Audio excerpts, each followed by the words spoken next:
morning. Today we will have a public hearing calendar, a decision calendar, administrative calendar, and then the board will remain to hear the thoughts and concerns of town residents. Before we begin, I would ask Councilman Gary Hughes to lead us in the pledge of allegiance. I pledge allegiance to the flag of the United States of America and to the republic for which it stands, one nation, under God, indivisible, with liberty and justice for all. Madam Clerk, would you call the roll, please? Supervisor Santino. Here. Councilman Blakeman. Here. Councilman Diaz-Bazito. Here. Councilman Gooseby. Councilman Hughes. Here. Councilman King-Sweeny. Here. First item. Petition of Commissioner of Buildings to demolish and remove the abandoned foundation and remove all litter and debris from property in West Hempstead. Okay. Mr. Howard Aberdeen has signed in. Please, if you have a seat, you need to have it for the record, please. Certainly. My name is Howard Aberdeen. Address is 575 Underhill Boulevard, Syosset. And this is hearing regarding property at section 35, block 423, blocks 453 through 456. And I represent the property owners in connection with this hearing for the board this morning. Could you speak more directly into the microphone? Yes, sir. Sorry. Go ahead. I represent the property owner in connection with this morning's proceeding. Okay. I believe it's an issue regarding the foundation on the property. The property owner has retained H2M architects. They are in the process of preparing a development plan and permit filing, permit application filing with the building department to redevelop the property. I had spoken with Deputy Commissioner Shores about this situation several weeks ago, and I believe that his desire is to have at least a temporary measure the area around the existing foundation on the property backfilled and covered so that it doesn't present a hazard to children in the area or something to that effect. And I would request time to get that accomplished. So kind as to grant an extension for that purpose. Mr. Schwartz, Mr. Ray Schwartz, on behalf of the building department. Yes, Mr. Supervisor. I have spoken with council and I have spoken with the architect on the project. I believe they intend to file a subdivision. This was originally permitted as a one-family dwelling on an 80 by 100 lot. It will be going to the Board of Zoning Appeals.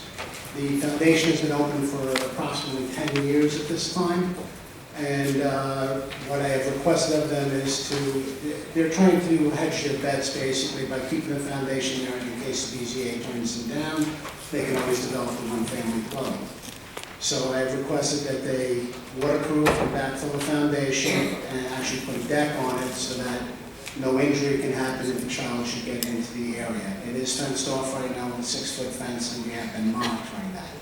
I explained to Mr. Arvatine as well as Mr. Bonacasa that if he did both things, then we would be able to at least put the action on hold during the interim of the subdivision period. Mr. What would you believe would be a reasonable time frame to effectuate that, let's say? I would believe within 30 days would be acceptable.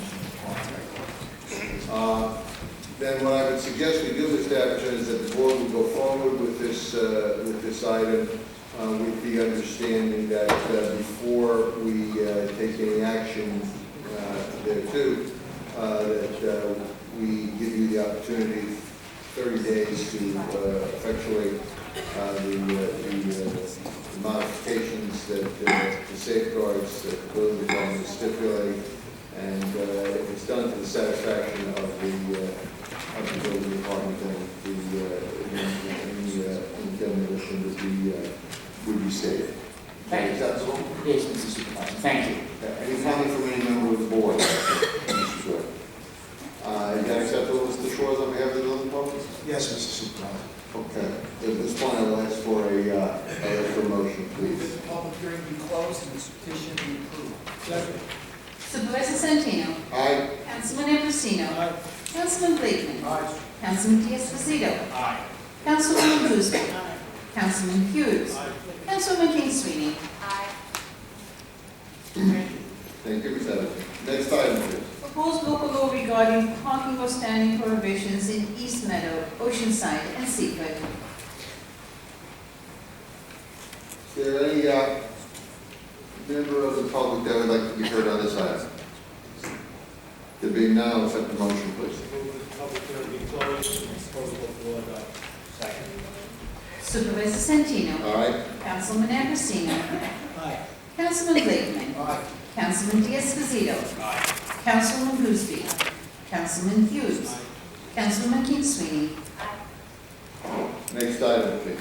Proposed local law regarding traffic regulations in the vicinity of schools in Lido Beach and Woodmere. Is any member of the public that would like to be heard on this matter?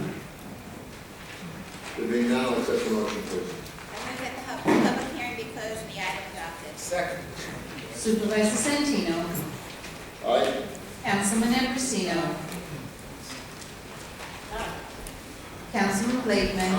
Councilman Diaz-Pasito. Aye. Councilman Boozley. Councilman Hughes. Councilman King-Sweeny. Aye. Next item, please. Proposed local law regarding gross weight restrictions in Brockwell Center.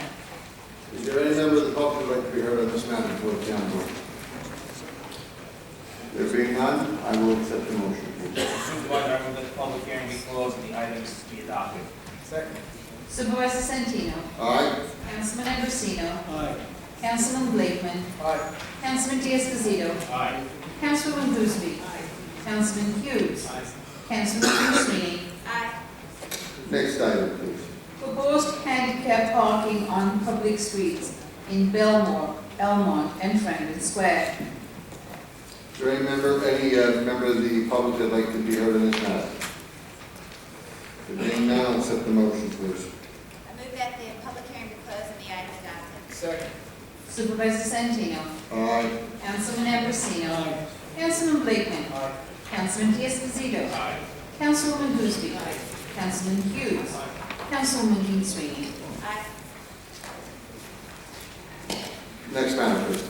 Application of 38 Lincoln Owners Corp. for special exceptions public garage to construct an addition to the existing garage building in order to maintain an automotive and auto body repair used as well as used automotive sale business in Oceanside. Good morning, Mr. Vanessa. Your name and address for the record, please. Morning. Excuse me. Good morning, Mr. Supervisor, members of the board.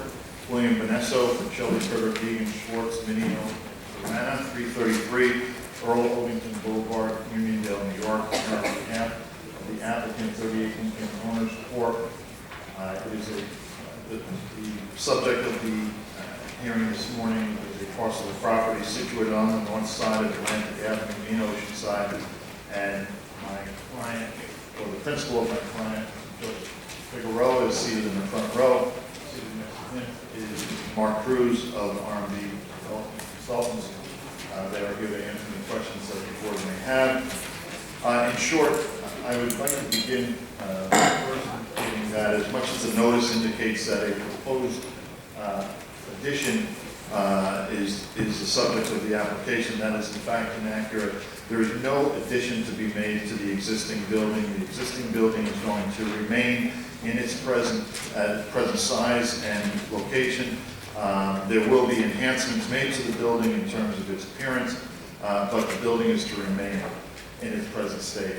As presently developed, that building has 2 overhead garage doors. Those are going to remain. And as presently used, there is an auto sales operation, a used automotive sales operation on the property.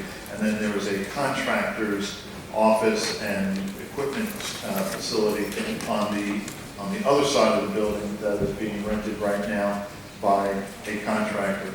The proposal is to should the board approve the special permit, the special exception, to remove that contractor and establish an auto body repair facility in the easterly portion of the existing building and maintain the westerly portion of the existing building for automotive sales and repairs associated with the automotive sales.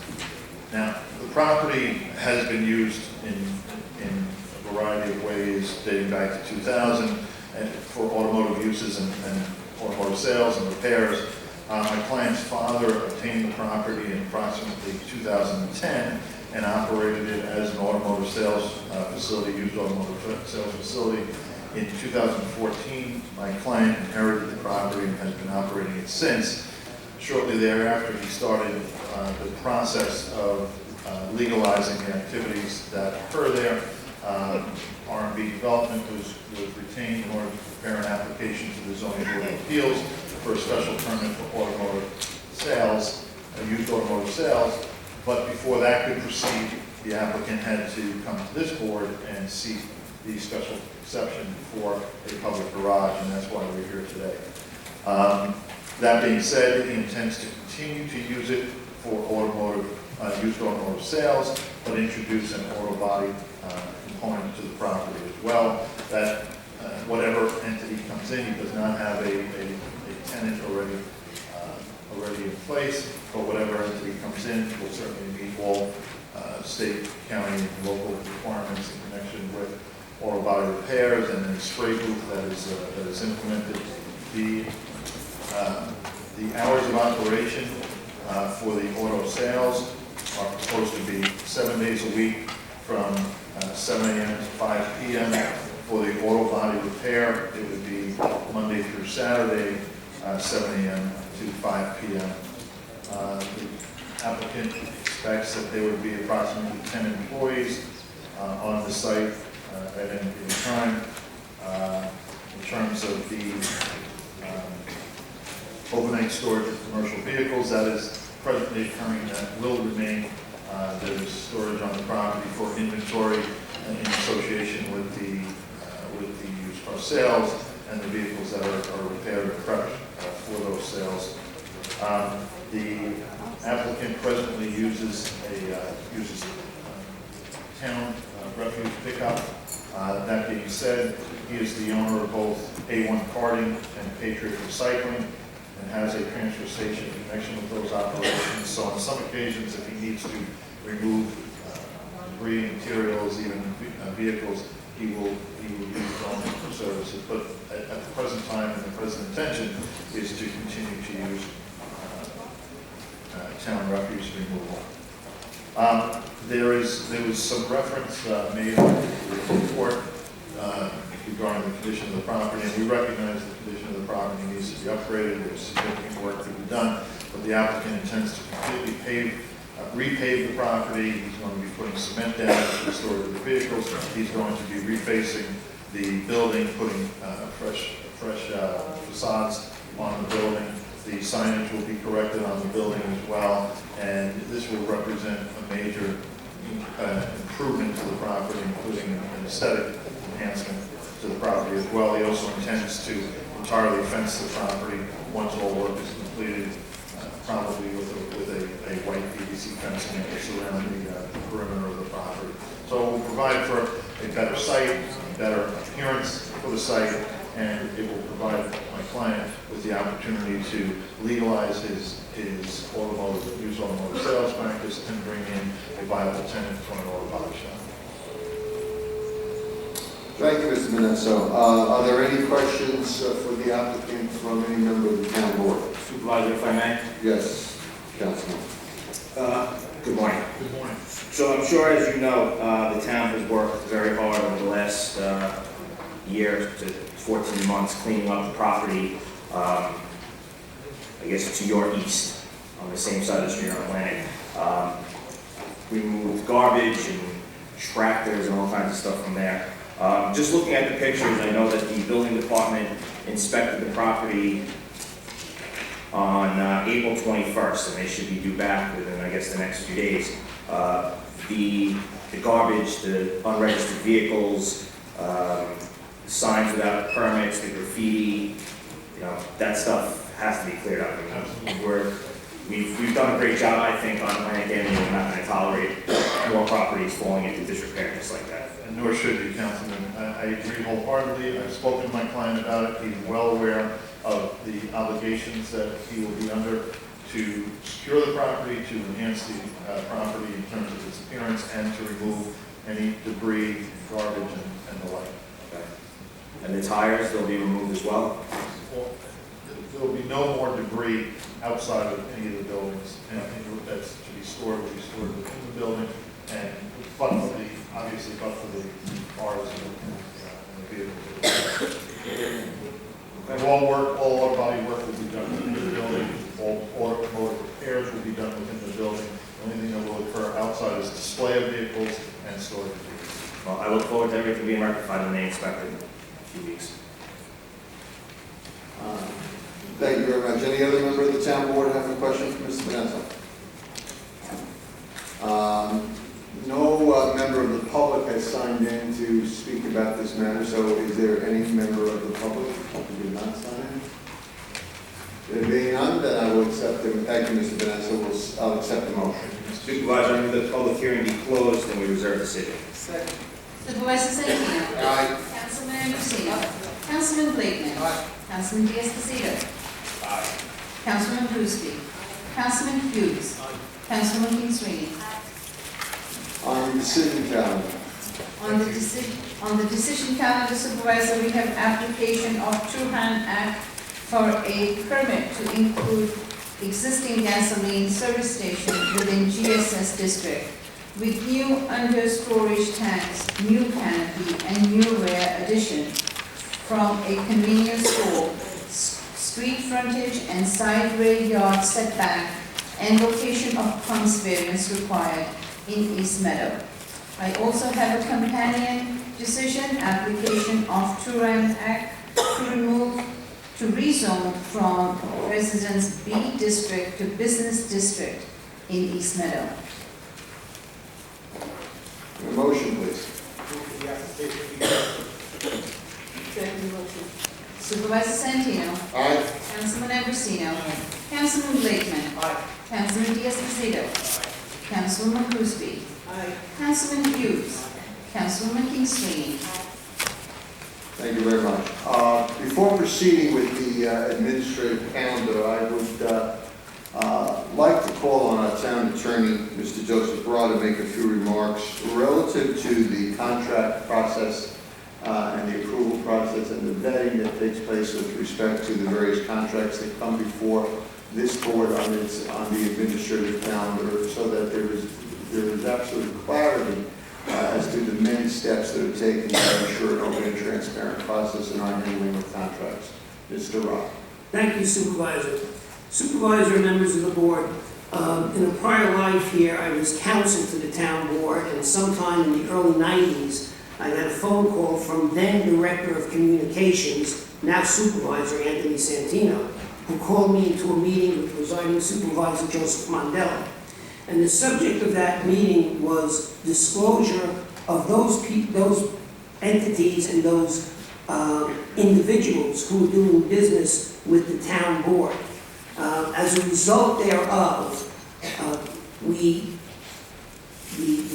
the office of then counsel to the town board, and then in later years the office of the town attorney, produces a memo for each town board meeting, letting the members of the board and the supervisor know the names and addresses of all of those individuals who are doing business with the town of Hempstead, who have resolutions and or public hearings on the town board calendar.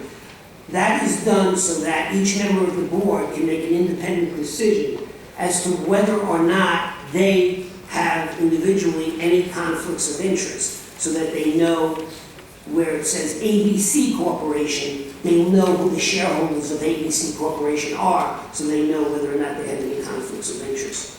On today's calendar, we have a resolution for development in Baldwin that's been 15 years in the making. and it's item number 22.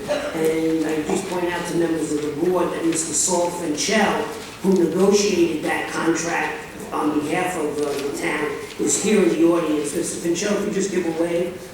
So if any members of the board have any questions on that particular contract, because that is the biggest one that's on the calendar today, he is available.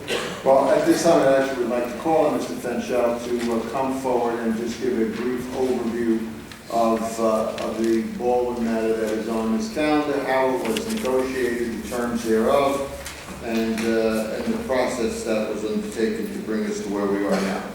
Mr. Fenchel, if you would, your name and address for the record. Have a seat. Thank you very much.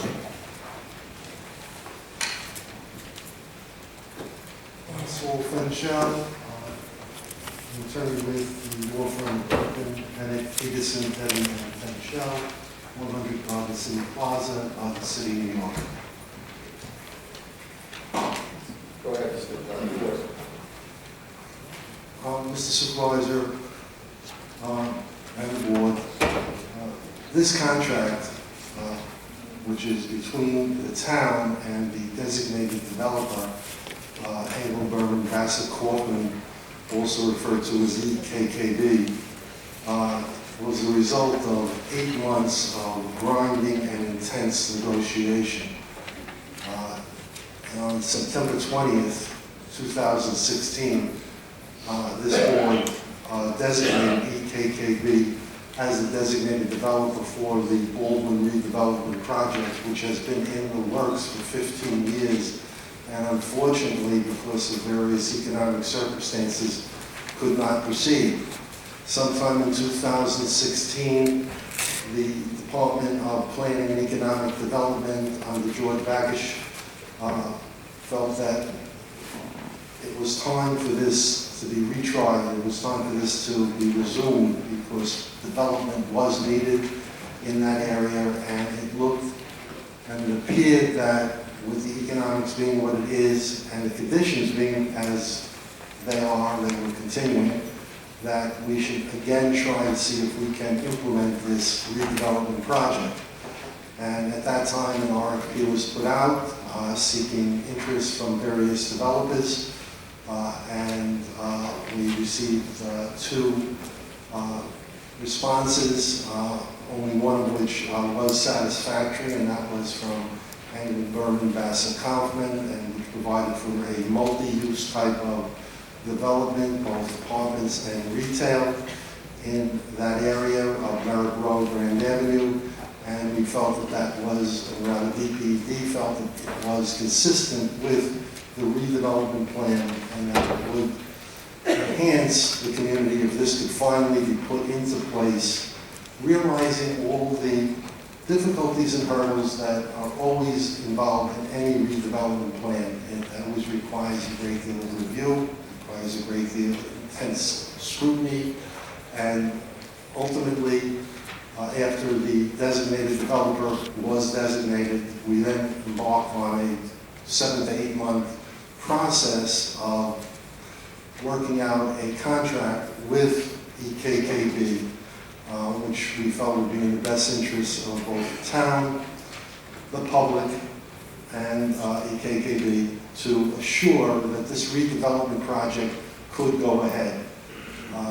The contract itself contains many provisions in it which are to assure that there will be constant review, constant scrutiny by the town and by everybody involved in the process of accomplishing this redevelopment, which we have been trying to accomplish over the last 15 years. Thank you. Thank you, Mr. Fenchel. Do any members of the board have any questions for Mr. Fenchel? Go ahead, please, Mr. Anderson. Michelle, I took the opportunity to review the contract, and first, before I say that, Supervisor, I want to commend you. I know you were councilman for the majority of the years that we fought for this, and I know it's very important to you, and I do hope that Councilwoman Sweeney can support this, because it happens to be a very good contract, and I commend you, Mr. Fenchel, on this contract. Question for you, under Section 10 of the contract, I don't have it in front of you, it appears that the developer is on the hook up to the tune of $4 million, up to the closing cap, so in the event that the proceeds 298 from the condemnation, less the proceeds from the acquisition of the private parcels is less, the developer will pay the gap. Is that correct? Yes, the developer at that point will be seeking IDA approval for the issuance of bonds, and of course will be on the hook for the payment of the... On the debt service, but the spread is going to be the developer's responsibility too. That's the way I Yes, see the it. closing gap will be the spread. Terrific negotiation. Thank you, good job. And Supervisor, it looks like a great project. Thank you very much. I would like to say, Supervisor, that I have been on this board, this is my 17th year. So I have been through this process for the past 15 years with the residents and Baldwin who are really screaming for this to be done.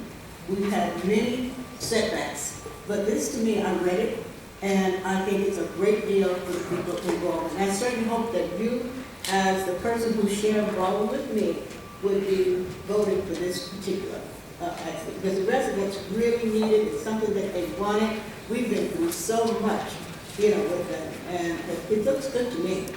And I know it looks so much better to have it involved. Okay. Any other questions about the contract? Thank you, Mr. Pinto. Thank you. Okay, now if we can have a motion to call the administrative calendar. All right. Mr. Supervisor, I move the administrative calendar in its entirety. Okay, there are a number of people who asked to speak on various items relative, Supervisor, I need to call the calendar, the administrative calendar, if I may, please. yes, please go. On the administrative calendar today, we have items 1 through 39. Okay, does anybody want to sever any item on the administrative calendar? There being none, and the motion has been, the calendar has been made and seconded in its entirety, and now we'll move forward because we've signed it. I'll call them together because they've been a great team that has been with us for many, many years here. Ernest and Marie Catanese, Mr. and Mrs. Catanese.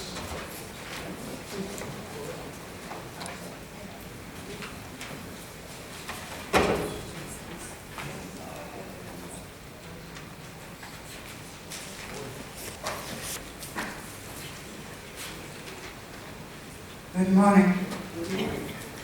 We are the Cataneses Union there. My name is Marie Catanese. And just your address for the record, if you would, your address, please, for the record. 540 Mitchell Street, Uniondale, New York. Go ahead. We have a statement I'd like to read and then present it to the board. Our concerns. And just, you did sign in this, but I just want to make it clear to the members of the board, you're speaking about item number 22, the Golden Age project? That's correct. Okay. We have not seen the traffic study. When and where was it taken? What is the projection of the number of children going to the school district? What is Uniondale getting out of the sale of the property? The Uniondale community has a lot of concern, a lot of questions that have not been answered. One, we would like to see a water availability report. We want to see a recent traffic study with dates and roadways. We'd like to study as to how much sewerage will be going down Jerusalem Avenue, the Meadowbrook Parkway, and under Mullen Pond at F1 and F7 wetlands. Where were the residents buried at the death in the late 1800s that lived at the poorhouse? Where were the ashes of the biohazardous? Where were the ashes of the biohazardous incinerated waste buried?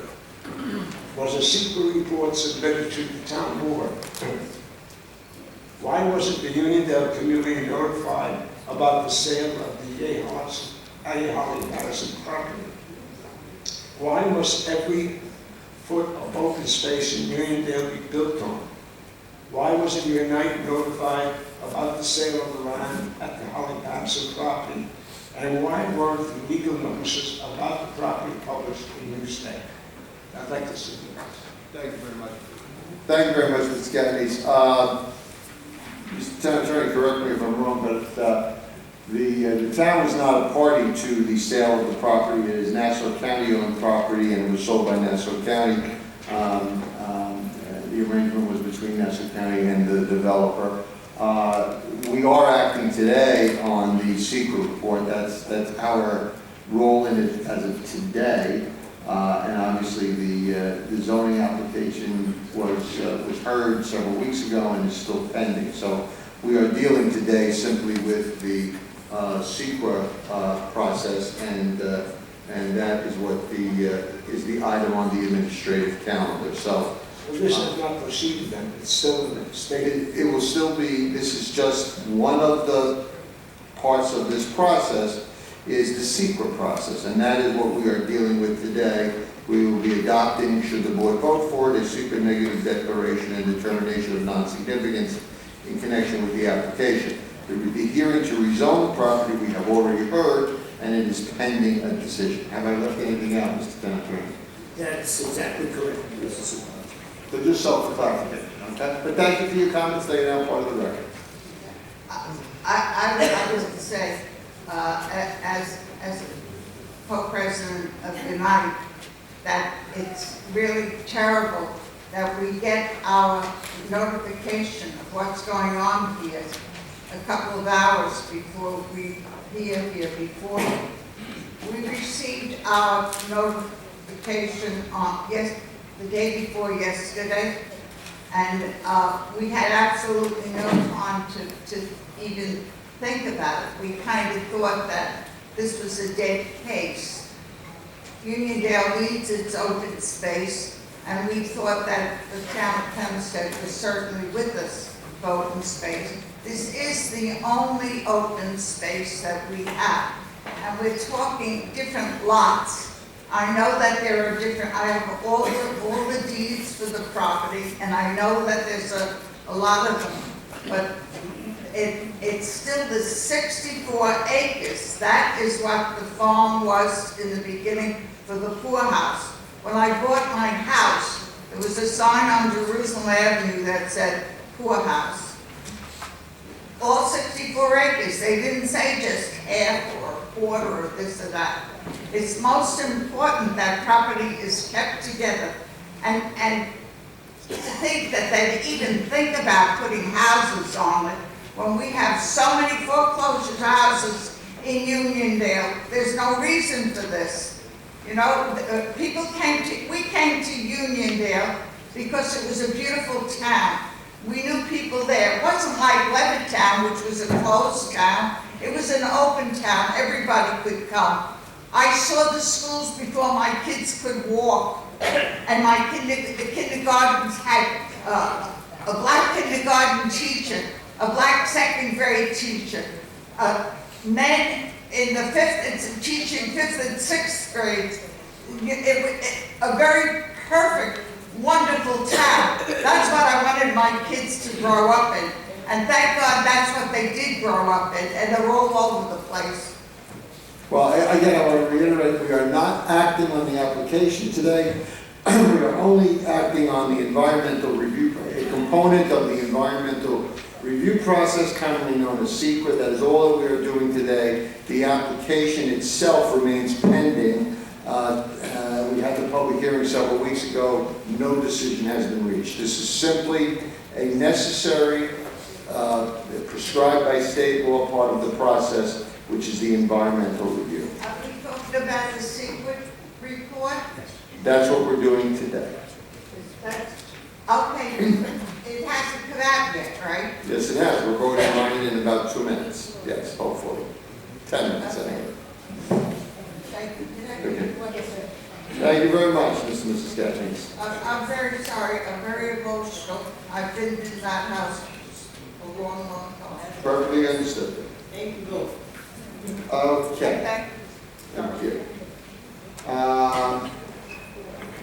Steve Russell, and I'm sorry I can't read how the last name was. There you go, sir. Okay. Your name and address for the record, sir. Bedford Avenue. And your last name again is I couldn't read. I was born, Mr. Bourne. Good morning. Time. I'm here on behalf of opposing this issue with the Catanese. I'm helping them now. And I've started an online petition strongly against this. I'm very proud to be from the town of Hempstead. I'm very proud When I come here regularly for municipal research, this is an outstanding municipality to work with. And anytime I've come here with quality of life issues, you guys have been excellent. But I have to fight this. Nearly 120 years ago, Nassau County separated from Queens County for a reason. And that reason is to not become part of the city. And increasingly, this is what's happening. This town does not have the infrastructure to support dense housing like this. That's the last open space in this town, in that vicinity. It's an insult to injury. That school district is teaching children in trailers. You guys say that this will help lower the tax base. If more people means lower tax base, everybody on Long Island should be getting a refund check. So that's my position, and I'm being transparent about it from the beginning, and I will continue to fight this. Thank you. Thank you, sir. Okay, Mary Ellen Craig.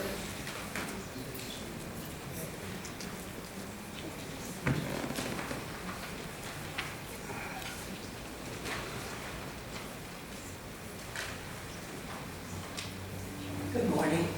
Mary Ellen Craig, 436 Locust Avenue in Uniondale. And as you know, I have also spoken out about the density of this project. I feel it is inappropriate for the area. It is also a real stress on our environment. There is a need for housing, we know that. But this is just too much. And anything that you can do to work with the developers to cut down on the density would be greatly appreciated. I take issue with the amount of children that was mentioned that they expect, because with two-bedroom apartments, we know that there will be children there. There's no question about that. And possibly two families. So there really is a need to cut this down tremendously. And as far as the negative declaration, as far as the secret declaration, I think that Marie and Ernie have brought up a number of comments that we're not aware that they have been appropriately investigated. Thank you. So please do not pass this. Thank you, Ms. Craig. Would I have to speak also on the Hofstra thing right now? Or you call that separately? No, that item is on the administrative calendar. Now you can speak right now when you're here. Any other item on the administrative calendar? Well, this recap would mean that when they do development there, there's a limit on the amount of fees that the town can charge. Right, building department fees, yes. So I would be in favor of this. We work very strongly with Hofstra. They're an immense advantage to our community, a terrific asset, and appreciate this for them. Thank you. Okay. Kathleen Spatz.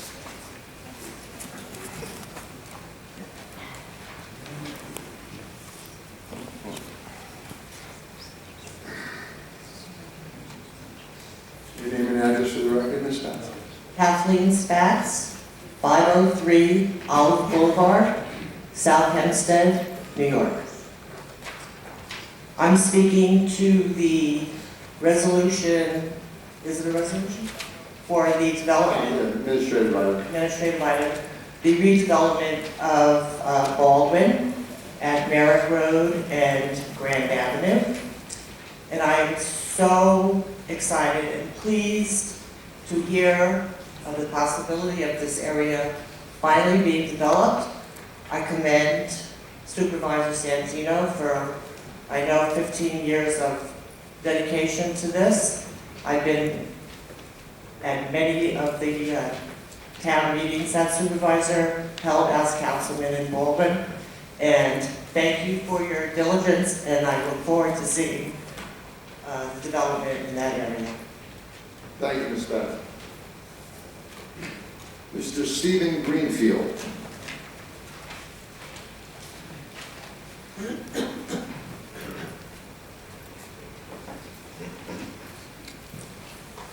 morning, Mr. Greenfield. Your name and address for the record, please. Stephen Greenfield, 2336 Harrison Avenue in Baldwin. And I'm also Vice President of the Baldwin Civic Association, and I'm here to speak on behalf of the Baldwin redevelopment. As many people have mentioned, it's a long time in the making, and we'd like to commend the supervisor and the town board members for moving this forward. I ask only two things.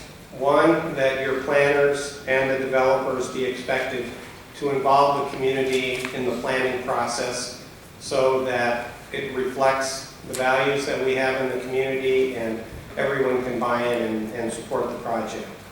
And secondly, you do whatever it takes to make this thing happen.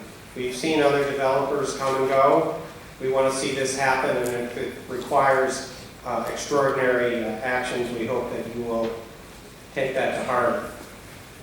This all benefits the tax revenues for the town, and it certainly affects the property values of those of us who live in the vicinity. I live a block away from this development area, and we're very excited about the prospects and encourage your efforts. Thank you very much. Well, thank you, Mr. Greenfield. Let me assure you, as someone who sat here as a councilman through 3 different incarnations of this proposed development that did not come to fruition for one reason or another. Now that I am here in the center seat as supervisor, I can assure you that I will do everything within my power, along with the support of the majority of the town board, to make this project come to fruition. It is something that has been desperately needed in Baldwin. It is something that, again, I found to be a very frustrating part of my tenure here, that this did not come to fruition while I was a councilman. But now that I am the supervisor, I will assure you that this town, to the extent that it falls within my purview as supervisor, this town will do what it takes to make this project become a reality. The Civic Association looks forward to working with you. Thank you. Thank you very much. Forgive me, Mr. William McCabe.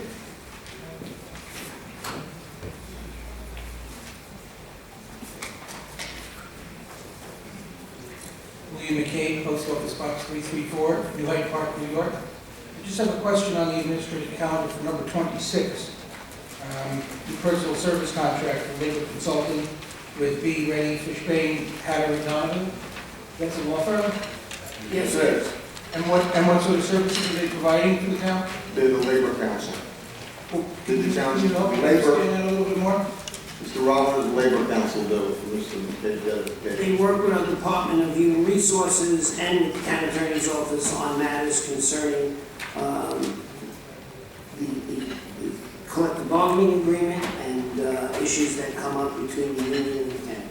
Okay, they wouldn't be doing any other work for any of the other lawsuits that are pending against the town? Employees against the town? They, from time, not in this particular contract, this contract is solely for labor. They do some other work on occasion for the town. Very good, thank you. Thank you. Mr. Felix Procacci.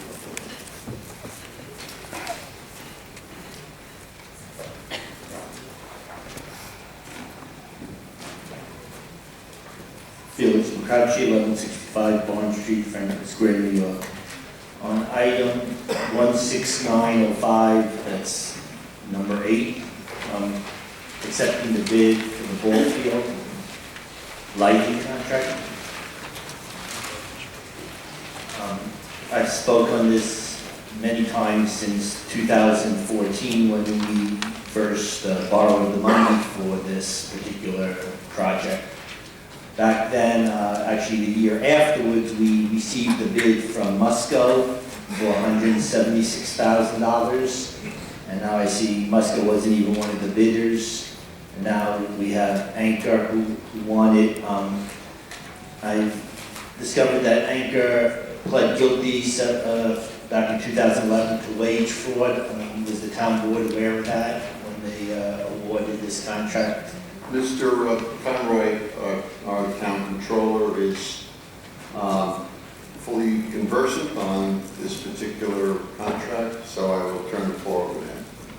Supervisor. Regarding this ball field, we've been kicking this matter around. There seems to be a source of confusion as to the purchase of the ball field, the improvements to the ball field, the bonding of the ball field, and in this regard, the lighting of the ball field. With regard to item number 8, which speaks to the lighting of the ball field, we are awarding to a Wells back. Price is $193,074. We are getting a dormitory authority state of New York grant for $100,000. That grant requires that we don't bond out the entire amount. We have to take $100,000 of operating money, which we have budgeted for, and that will be expended in this regard. The remainder of $93,000 will be bonded out. So at the end of the day, we will have that field lit for $193,000, of which the state will have subsidized to the tune of $100,000. The town will bond it out at $93,000. I'd like to, with the board's approval, just go over chronologically what has happened with regard to the Cherry Valley ball field. Mr. Bocacci has brought this up on several occasions, and it seems to be a source of confusion. The ball field was purchased December of 2014. The total cost, $3,278,000. The rationale for the purchase back then was the fact that we were renting the ball field and we didn't have control over the rental increases that we anticipated annually. So we initially financed the ball field with a band. A band can only be financed for 1 year. The following year, December 2015, we bonded out the ball field at an interest rate of 1.85%, the payback period being over 13 years. With regard to improvements, Town Board Resolution 655-12, which was adopted on May 22nd, 2012, we raised the money, bonded money, on 4/14/17, about 3 weeks ago. The source of confusion here is the authorization in that resolution was for $633,000. I believe Mr. Bocacci believes all of that devoted to the Cherry Valley ball field. 18 projects in that resolution, 2 of them were devoted to the ball field, that being the lighting of the ball field, which I just spoke about, and also to retrofit the ball field for T-ball at approximately a cost of $3,000. Subsequent to that passage of the resolution, on June 10th of 14, Resolution 832-14 was passed. That called for 8 projects in the Franklin Square Park District, of which 1 of them was devoted to the ball field, that being backstops at an amount of $21,602. So the notion that we over-borrowed money, we did not over-borrow money. The borrowings in both of those resolutions were for the Park District in its entirety, of which a small portion was devoted to the ball field. Thank you, Mr. Conlon. Okay, you said Wellsback won the contract? It's Anchor Electric. Yeah, so my issue where I left off was that Anchor pleaded guilty to wage fraud back in 2011. And the town board, was the town board aware of that? Yes. That was my question, he covered some ground on that, but just the way I understood it, because I followed this through from the beginning in April 2014 when we first discussed the ball fields, and then later in October when we discussed the parking field for Sanitary District 6 and how they were linked. And my FOIA request indicated that for the ball fields, it was a $3.6 million bond, whatever it was going to be borrowed. And 3.2, I received the contract, was what was supposed to be for the purchase price, which I have the contract and the deed and everything that corresponded with that. And then my question was what the additional $400,000 was used for, and I foiled that, and it was to do the lighting, it was to do some additional repairs. I foiled all that information, and like Mr. Conroy said, I received the data regarding the backstops, which were done, the grass work, which was done, and then the lighting was never done, and then I foiled the work regarding lighting. I received a estimate from Musco Light Structure Green System for $176,000 back October 25th, 2015, it stated. So my question has been all along that if I take everything literally what was given to me and not read anything further into it, it looks to me that if all these prices are what they are, there's about $200,000 that I can't account for in that 3.6 million, which was told to me. Whether it was used for something else, the foils didn't dictate that. I can't predict, or guess as to what was done. I don't guess here. That's why I foil so much, because I need documented information. Nothing else was said that was going to be done with that money except the lighting and the repair to the fields, which included the backstops and some grass. So my question has been for many years was what happened to the $200,000. I'll take Mr. Conroy's answer at face value, and I have another question about the administrative calendar. Go ahead, please. Rich Regina is going to be appointed to council for the BZA. First I'd like to say I oppose that. I strongly oppose that. I've known Rich Regina probably in passing for the last year or so, and I don't believe he has the ethical qualities necessary to represent. He politicizes it just like the town. The BZA is a political organization. It's supposed to be a judiciary, but it is highly politicized. When the town board doesn't want something to happen, it doesn't happen, and the BZA complies. I really ask that for the last years, the town has subcontracted out much of the BZA's council work, legal work, to Beckman Hennett Fetchel, the man who spoke here as part of that firm, at $225 an hour. Mr. Kovic participated in, Mark Larcella participated in representing the BZA, and from all the paperwork I received is totally not factual, what they write, and that's where I get my opinion. Thank you very much, Mr. Procacci. Okay, Now, a few extra seconds? No, that's everyone who was asked to sign in and speak on the administrative calendar. The calendar has been moved and seconded, therefore it is, do we have everyone out there? Councilwoman, get Councilwoman.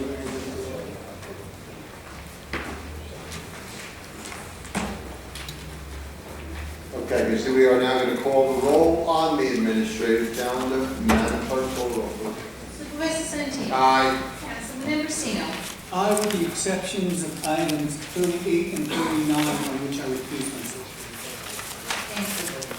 Councilman Blakeman. Aye. Councilman D'Esposito. Aye. Councilwoman Boosby. Aye. Councilman Hughes. Councilwoman King-Sweeny. I vote yes with the exception of the following: 5, 8 through 18, 20, 21, 23 through 26, on which I abstain. In light of recent events, I continue to urge my colleagues to take a pause to review our ethics procedures that were adopted over 20 years ago, to confirm that all necessary safeguards are in place, that no conflicts of interest exist. I've made these requests both privately and publicly. I'm hopeful that we can adopt ethics reforms like Nassau County, Oyster Bay, and North Hempstead. I've been urged by several to make an exception for the Grand Avenue contract. My call for ethics reform is based upon principle. I just don't see how I can make an exception when dealing with a matter of ethics. This is a slippery slope that I'm not willing to go down. That all said, redevelopment of Baldwin is long overdue. Thank you to Engel Berman and Vassar Kaufman for your commitment to the residents of Baldwin. I asked for months to be informed about progress on the Baldwin contract. I was told by the town council that she was not at full liberty to disclose. I was kept in the dark at every juncture. So with a heavy heart and with no benefit to me politically, I must abstain on the Baldwin vote.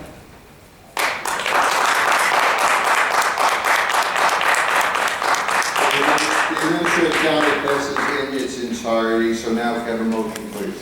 I have a motion that we resign. I mean, we retire.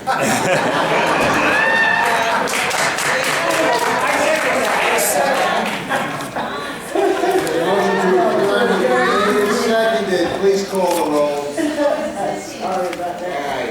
Councilman Ambrosino. Councilman Blakeman. Garcia. Aye. Councilwoman Boothby. Aye. Councilman Hughes. Councilwoman King-Sweeny. Okay, now we move forward to the public comment portion of the calendar. And, okay, Shavana Gobin. Hello, how are you? Hope I said that correctly. Thank you. Good morning, how are you? We do have an audio record at this point, so your name and address for the audio record. Shavana Gobin, 129 Bell Mill Road, Belmore, New York. I'm here to bring a matter of critical importance to your attention.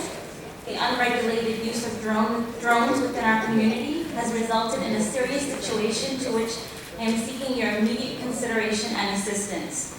Recent increases in drone activity within our community and resulting privacy concerns prompted multiple residents to contact police.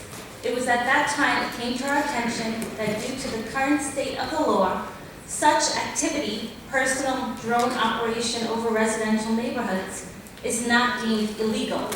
In fact, the law does not address the issue at all, leaving vulnerable populations, children, the elderly, etc., with no recourse. We are seriously concerned that an unmanned aircraft system, a drone equipped with surveillance equipment, has been routinely collecting video footage and pictures of all of us in the privacy of our homes without our consent. Aside from the serious violations relating to the invasion of privacy, this particular issue raises a myriad of concerns regarding the intention of the drone operator and his or her use of the equipment. In our community, composed of families with young children, our first priority is always protecting their welfare. Drone usage in the airspace above private property without consent should be viewed no differently than an individual walking onto one's property with a video camera in hand. Trespassing, nuisance, and harassment. In learning that there is no regulation of drone use within residential areas, we also became concerned with broader issues, including the possibility that an individual could use the equipment to victimize our children. According to the U.S. Department of Justice National Sex Offender Public website, there are at least 11 registered sex offenders in the immediate vicinity of this family-oriented residential neighborhood. Their potential operation of the surveillance equipment or potential access to the footage conceivably containing compromising images causes serious anxiety. Notwithstanding the above expressed unease, even when the drone operator's intentions are benign, appropriate oversight and legislation remains essential. It is also worth noting that there are a number of public safety concerns surrounding drone operation in our community given the nearby airport. Finally, the sheer noise generated by such device stands in violation of the Hempstead Ordinance, Chapter 144, Article 1. Regulation is not a new concept. In early 2015, counties have enacted regulatory reform in regard to drone usage. In fact, numerous municipalities have recognized the importance of enacting legislation. The City of New York banned drone usage in residential, commercial, government areas. The town of Hempstead has already banned drone usage in public places. And while this is a step in the right direction, more must be done to ensure residents are protected in their homes and backyards. Suffolk County banned drones over parks and county buildings. Huntington, New York banned drones from flying over private property. Laurelton Hollow, New York banned the use of unmanned aircraft collecting surveillance on any person or dwelling. Why does the expectation of privacy, security, and safety in public and government spaces not extend to the homes of the very citizens you seek to protect? I urge you to enact legislation to immediately ban the use of drones, especially with video recording equipment in residential areas in the town of Hempstead, and establish penalties for those who violate the law. We are just one bad incident away from images of our children and other vulnerable populations exploited on the internet, from footage obtained through residential drone use, or the elderly burglarized because their daily habits are being monitored. I have provided you with a fact sheet on this critical matter of public safety. Please act now. Well, thank you very much, Ms. Goldman. As you did reference, this town did several months ago take action to ban drone usage in town parks and on other town facilities, because that was clearly within our jurisdiction as the property owner. We have looked at, because I believe at least I, and I'm sure many members of this board, are very sympathetic to your view with respect to drone usage in terms of the invasive character of that usage, particularly those that are equipped with video recording components and the invasive aspect of it with respect to anyone, but particularly the concern for children. So we have been looking at the greater issue of residential areas. It's an issue that involves FAA regulations and other complex policy issues, but I'm going to ask, because we have been looking at it, I'm going to ask the town attorney to update it. The law concerning drones is very complex and involves the Federal Aviation Authority. And we are constantly looking to see what our jurisdiction is, what we can and what we cannot do. As you stated, we banned it over town properties, and we are looking currently at what else we can do, because it's something that the entire board of supervisors shared. The concern is shared. I appreciate that. Thank you very much. Ma'am, if I could add, I'm a practicing aviation attorney for close to 20 years now, and the proliferation of drones is a major challenge. I deal mostly on the security side of things, so possibly a drone coming into a athletic stadium, those types of things. So I've worked on those issues, and it's to echo what the supervisor and the town attorney said, it's an incredibly complex web of federal regulations, but I would be happy to sit down with you. I remember way back with the proposed drone legislation, I did abstain from that simply because I am an acting aviation attorney, not because I disagreed at all with the proposal, but I would be happy to sit down with you. And you're also in my district, I think. Myself and the community residents that share the same concern, will be contacting you, and please keep us posted on what we can do to help support, enacting legislation to really put some perimeters around how someone can use this equipment. What I would also ask you to do is, 2 seconds ago, I saw my counsel in the room, Mr. William Mullen.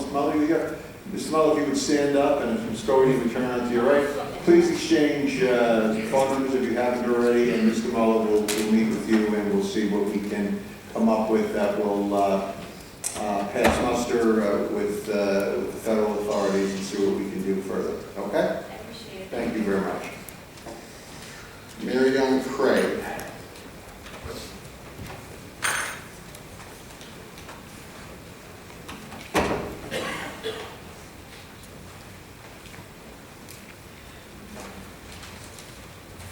Mary Ellen Cray, 436 Locust Avenue, Union. At the last town board meeting, former town employee spoke, who appeared to have been summarily fired from her position, which is usually only for malfeasance or criminal activity in my estimation. And on the other hand, the issue has been raised, and I know nothing about the situation there, but I'm just saying that it seems strange. On the other hand, the issue has been raised repeatedly about the transfer of a worker from the animal shelter to a supervisory position. Now, this definitely gives the impression of favoritism. So I hope that you are working on some kind of regulations, resolutions to prevent this type of thing, because everybody knows that it's sometimes not what you know, but who you know, and it's very important to keep the impression of being not favoring any particular kind of person because of political pull or other. On the other hand, I'd like to commend the board for the historical designation of this soldiers and sailors monument. And I went over to Greenfield after the town board meeting to refresh my memory. I had seen it there, but it really is impressive. I would hope that the information presented at the last town board meeting be printed and distributed to fifth grade classes in the town, because they tend to be studying American history, and this would definitely give them a little field trip and probably some information. I also wonder if there's any possibility to name those who served in some kind of book or some kind of way that their service would be perpetuated in a personal way. I don't know if that's possible, but perhaps you can think about it. Thank you. Thank you, Mr. Gray. Mr. William McCabe.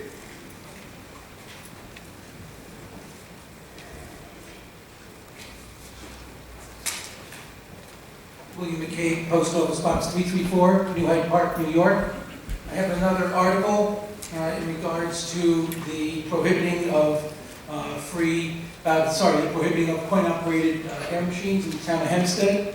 The article appeared on April 19th in the New Hyde Park Illustrated News. I can turn it in here. The article once again indicates that the town has squandered $30,300 on outside counsel for fighting a law that does not provide for the health and safety of motorists or citizens. The town has still not indicated how it provides for the health and safety of motorists. The article additionally indicates that Councilman Blakeman and Councilwoman Sweeney had voted against that legislation, clearly in line with small business in town. I appreciate that and commend them for that. That's all I'd like to say, but once again, that article does indicate that $30,300 was squandered to no avail, and still does not give any information in regards to how imprisoning somebody for possessing a coin-operated air machine provides for the health and safety of motorists and taxpayers. Lucille Defina.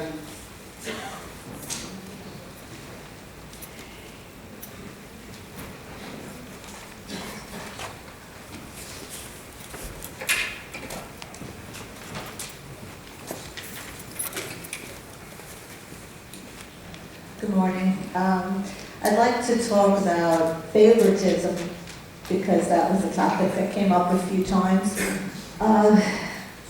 Looking at the animal shelter, there's clearly favoritism in so many ways. We've gone through, we've said it a million times, people being promoted, people being rewarded, raises, people being hired, like the behaviors that don't have any experience.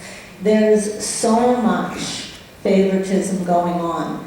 But what's worse is that you condone this, you allow this, you encourage this, and you've allowed your director, along with the vet and the rescue coordinator, to run that animal shelter like a dictatorship. It's very contradictory to everything that you say and everything that you say you stand for. This is what is going on. The lawsuits are piling up every day. Another one today.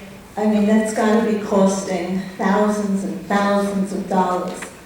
That ridiculous amount, with the amount of lawsuits that is coming out of this animal shelter and other departments, sanitation, school. I mean, there's all sorts of things going on, but I want to focus and I want to stay with the animal shelter.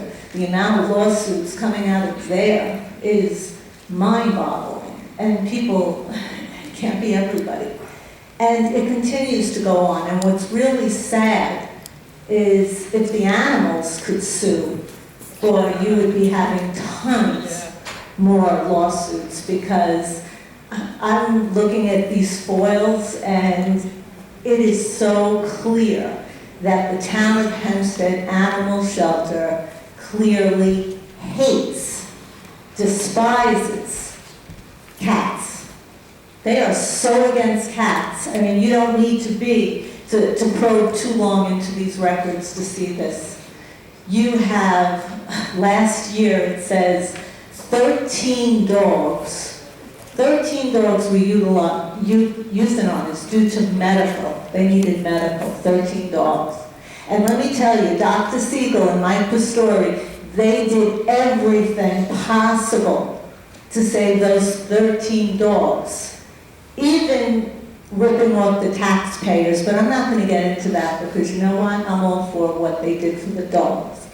But 158 cats were killed because they needed medical. 158 cats and 13 dogs. If this is not favoritism, nothing is. And I think you need to look into this because they are deciding who lives and who dies. You raised your euthanasia fees for what? I'd love to know what were you thinking? You raised your euthanasia fees, yet not one animal has been euthanized with those fees. None of those fees are being charged. They're there, but they're meaningless. They're all being surrendered. All of these animals are being surrendered as owner surrender. Owner surrender used to be owner surrender for adoption. Now every animal comes in as owner surrender, and Mike Pastore, Dr. Siegel decide who lives and who dies. And it's all about favoritism. And it's really sad that you've let it get this out of hand. Diane Madden.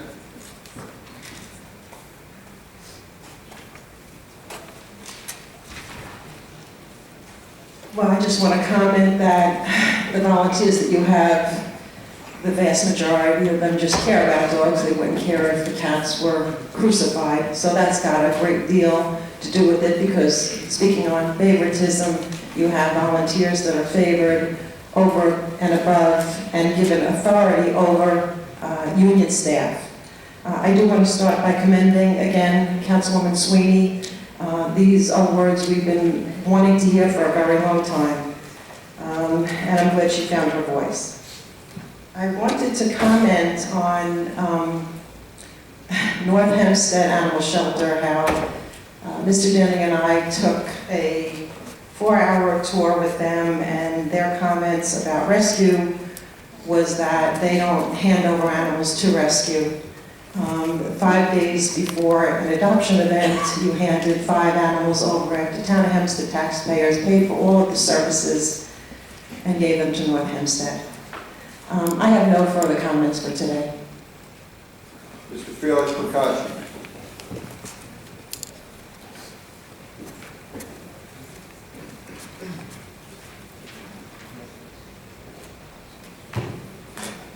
At the last meeting, you indicated that there is an independent audit for 2016. When I foiled it, I was told it's being generated. Is there a complete audit, a completed final audit that was done prior to all the press conferences that were held regarding the town's surplus? Mr. Conroy, if you would just address that.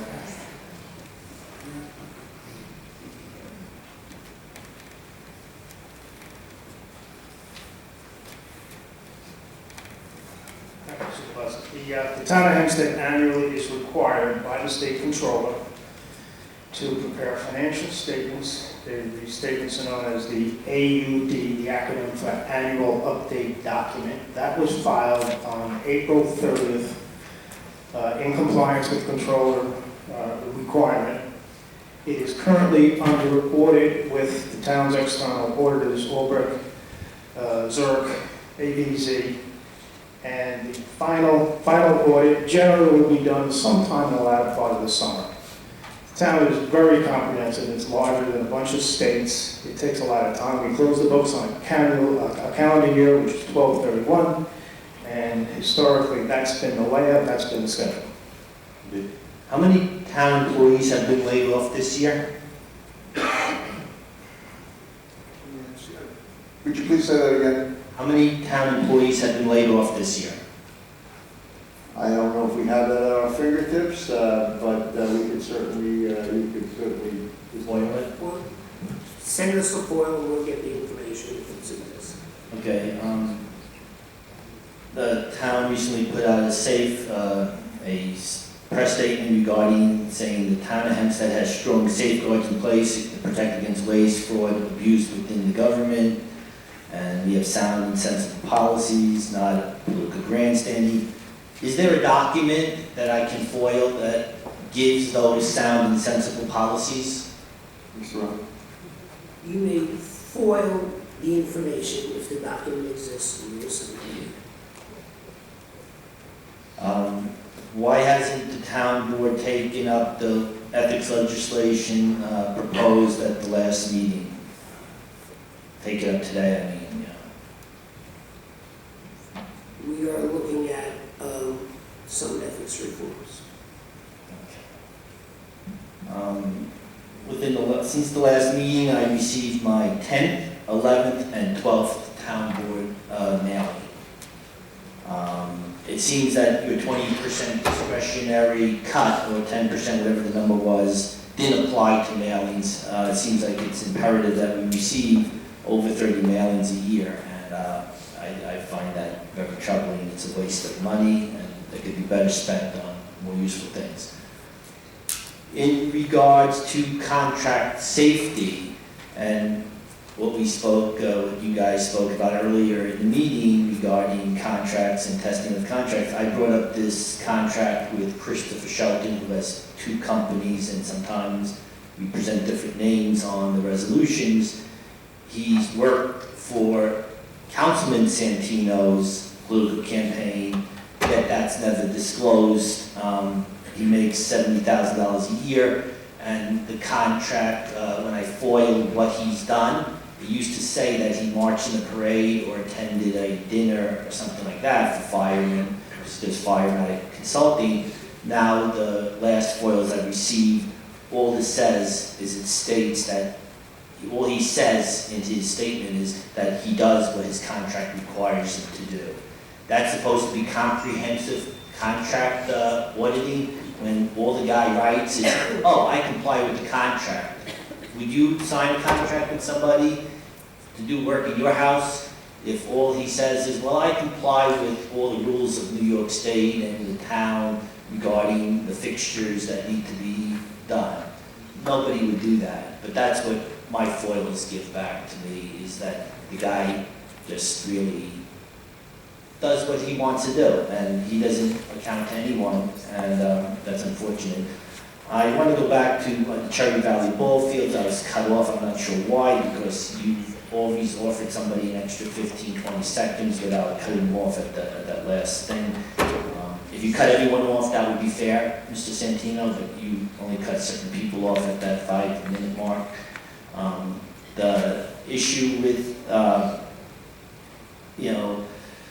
Mr. Regina is, I brought to your attention several weeks ago about how the board inappropriately wrote their finding of fact. I gave you an example of how what they said was a health and safety issue regarding columns blocking the visibility. I actually went to the site with my son, and 13-year-old could see that there was no health and safety issue. We walked in the street, we looked, there was nothing blocking traffic, the visibility of any driver.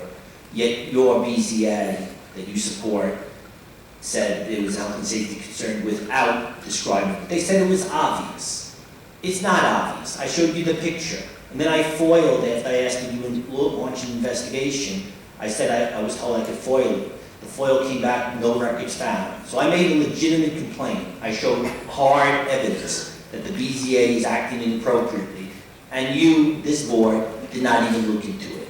So you're not really giving us assurance that contracts are, as secure as you say they are, and the BZA is not as ethical as they say they are, and the people here aren't as ethical as they say they are. The evidence doesn't show it. I only go by my FOIL requests, I go by information, I don't make stuff up. You guys do that.